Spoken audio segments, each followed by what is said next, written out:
Hello guys, today we are going to look at how to create a realistic setup for rendering in Maya, something that look like a real photo studio setup.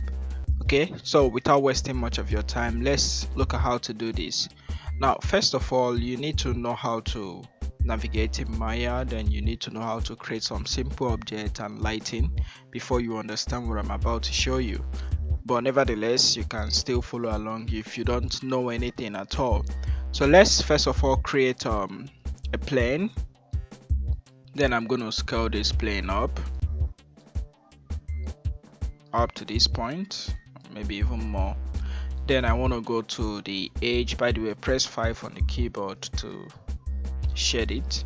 So I want to double click on this edge, or let's use this vertex here. So we are looking at something like a backdrop. So I'm going to just raise this up and move it towards this place. Now as I'm raising this, is a little bit sharp at this corner. So what I want to do is to select from here, then raise it up, select here, raise it up, select the middle one. Can rotate this scene a little bit.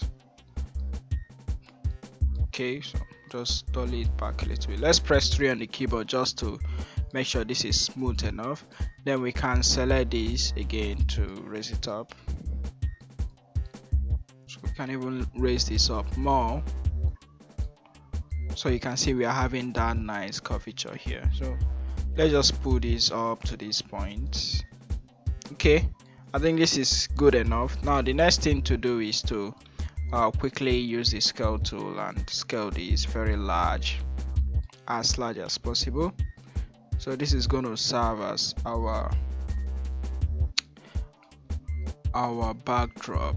Okay, all right, now let's drop in a texture to this. We just go to rendering Lambert, then we can choose any color. Let's just choose very nice, be something soft like this.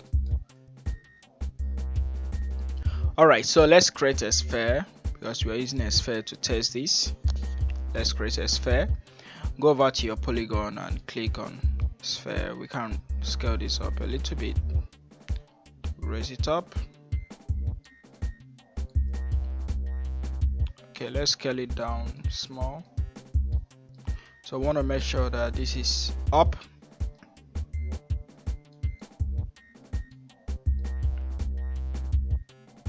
Okay, somewhere there is nice. Now the next thing to do is let's make 3 pieces of this. So we have one here, we have another one here. Okay, can just move them a little bit away. All right, good. Now just to show you how this is going to look like, let's go to camera settings from view and turn on resolution gate. What the resolution gate does is just to show us the place that will be cut out. You can see from here to here will not be part of the render. So let's render this by hitting on this render button. You can see what we have. So this is not so realistic as in studio setup, so we are going to make adjustment to it. Now I want to switch my renderer to mental array because that's what I'm going to use to render this. So this is how this is looking. I'm also going to keep this image to compare it at the end of the day. So let me minimize this. So let's look at how this look like. Okay, this is how it look like. I've already rendered it before, so you can see I'm having the same thing. All right, the next thing to do is for us to really make this look like more of a studio render scene. Okay, the next thing for us to do now is to let's apply some basic shaders to this. I'm going to just use fungi. You can use anyone, but fungi is better for this purpose. So I'm going to make this a little bit dark, or let's choose make it dark right here. Okay, let's give this one fungi, then let's choose something like red, then and for this we are going to give it funky. Then let's do with something like cyan, Bodaka. Alright, so we are having this for now. The thing I want to do is I want to make sure these are smoothing, so I'll just press straight to smooth them. Now this highlight here, I'm going to reduce the highlight, then increase the cushion power, then also I'm also going to increase this and reduce the highlight. So increase this and reduce this highlight. Okay, so this is looking good. So let's render this and see how it looks. So I'm going to position the scene and we hit the render button. Okay, now you can see after applying the texture, we are having some reflection of the background on the three spheres around here. Then we are having some specular highlights. You can see before and after. Alright, so let's start fixing things. Now the next thing for us to do is to create our stage light. I'm going to do that by using a polygon plane. Then I'm going to raise it up, then scale it. I think this size is pretty much okay.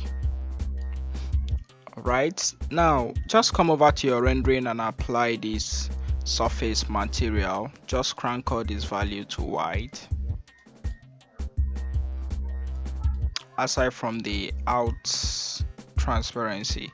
So the next thing you need to do is to duplicate these objects. We'll make like 3 pieces of it. Then we also make 3 here. So I'm selecting the 3. I will have one more here.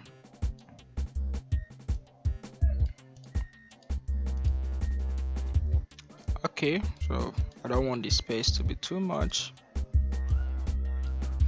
Okay, so the next thing for us to do is to select this 3 and raise it up and move it a little bit. Now let's render this and see how this is gonna look now that we've done this.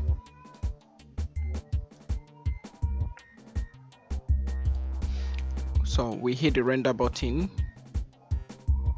So you can see we are beginning to have some reflections of the things we created on top of this, which is making this object to look a little bit realistic, but we are not done yet. Let's keep this image for comparison's sake. Now the next thing for us to do, let's try to reduce the reflectivity of this object. Like let's increase this and render so that you can see the difference between when we bump the reflectivity. You can see we have more highlight here because we've increased the reflectivity, but I think leaving it 0.5 is pretty much okay. We don't want this to be too much. Okay, so let's keep this image as well. Then we come over here and reduce this to 0.5, so we don't want total reflection of that. Now the next thing for us to do, since we already have this, we will want to duplicate this so that we position this on this other part. So I'm going to rotate this on y-axis a little bit, then rotate it on z-axis and rotate it on x-axis. So I just want that to be pointing towards that direction like that. Okay, so that is looking good. I want to move it a little bit far away. So by the time I render this now,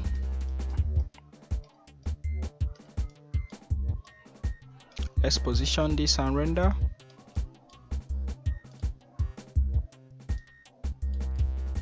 Okay, so let's render this.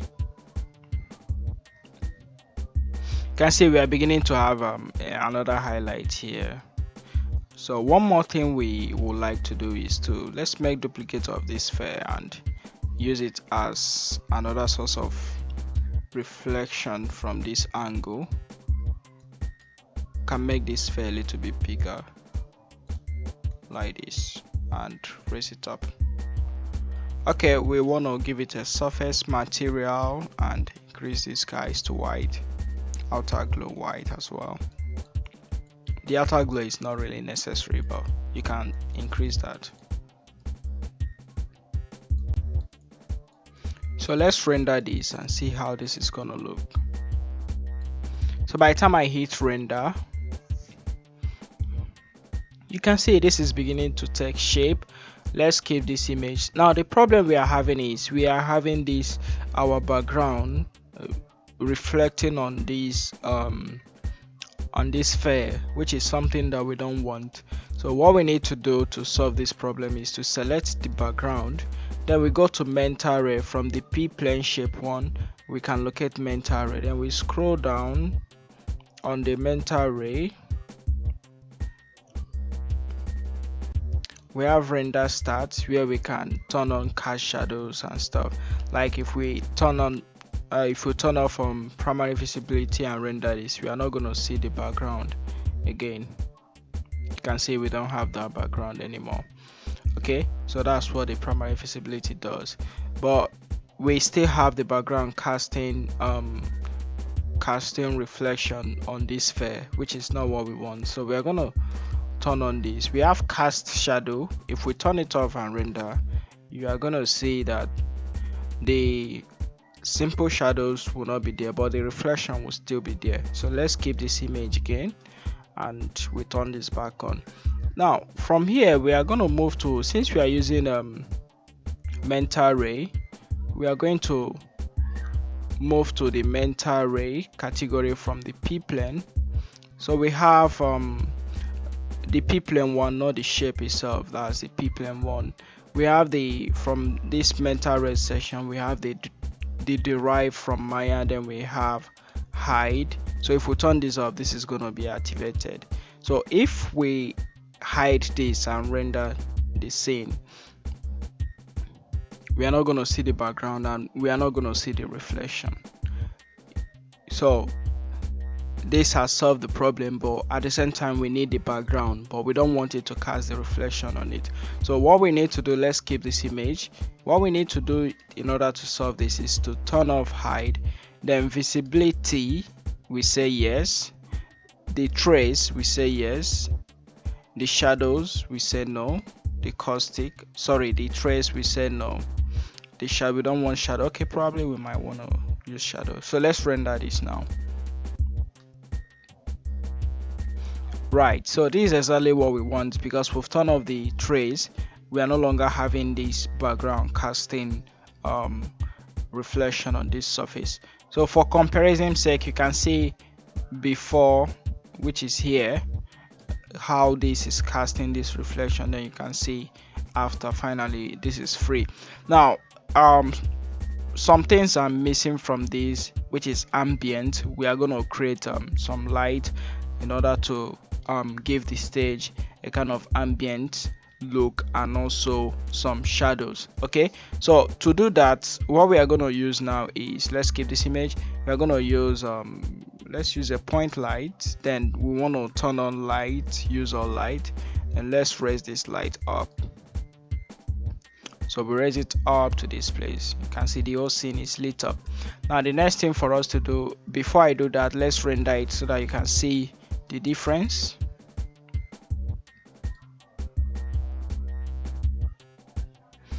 Alright, you can see we are beginning to have shadows, but these shadows is pretty much thick. We want something soft. Okay, so we don't want shadows to be as thick as this, so we want to fix that. Let's just go over to the default light, to the point light shape, and first of all we want this light to have fall off, so we give it that fall off. Maybe increase this to like 20. Okay, since we are still going to add an ambient light, so 20 will be okay for us. So you can see we are beginning to have this. Let's keep this image also. Then the next thing for us to do is to go over to our shadow. We don't want to use ray trace because that is making it to be hard, but rather we want to use depth map. So let's render this with depth map. So with depth map we are seeing more of a softer shadow compared to ray trace. You can see ray trace is hard at the edges, but this is more soft. But the problem with this is jittering, so we are we are going to fix that. So to fix this, increase this resolution to 1024. Then the filter size we can use 6. Then we use bias of 0.002. I think that will pretty much work out well. So by the time we render this now, you can see the shadows are more soft compared to before. What we have before, you can see we now have more of a softer shadow. Maybe let's keep this image, let's reduce this bias to like 5 and render the scene again. Okay, 5 is pretty much okay, and maybe we do with 4 and render the scene again. Okay, this is better. Maybe we take this back to 1, render the scene. Okay, not bad, not bad. Okay, we can work with this. Now we want to turn on global illumination from our render settings. We go to indirect lighting, we turn on global illumination. So when we render this,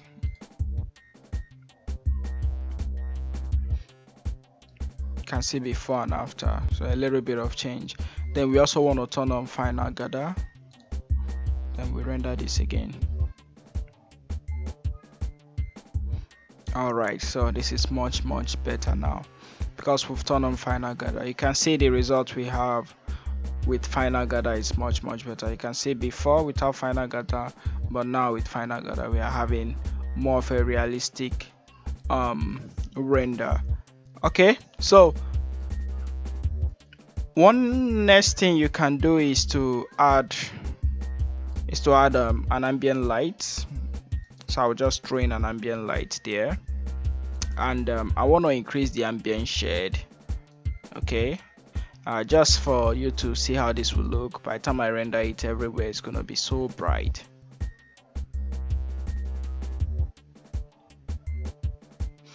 You can see that ambient light. You can see before and after. It's not bad, but we need to work on it. So let's minimize this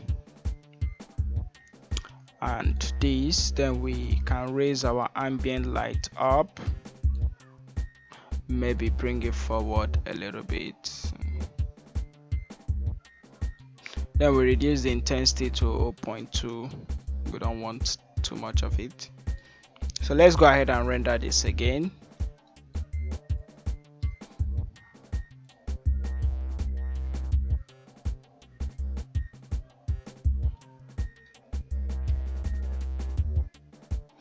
Alright, you can see the result we have is looking more realistic, like a studio setup lighting. You can see without the other change, you can see the difference here. So this is where we actually started. So you can see the changes we've made to this until we finally have this is good. Then we have this and this. So you can play around with some things on your own in order to set up this. The advantage of this is by the time you set up something like this, it's going to be pretty much easy for you to bring out a particular product or a particular model and put them on this stage and render them. The lighting and everything is already set up. Okay, another thing you can try is to maybe render it in HD. Then we can use our production settings. Then we go over to this place and change this to HD 1080. Then let's render it.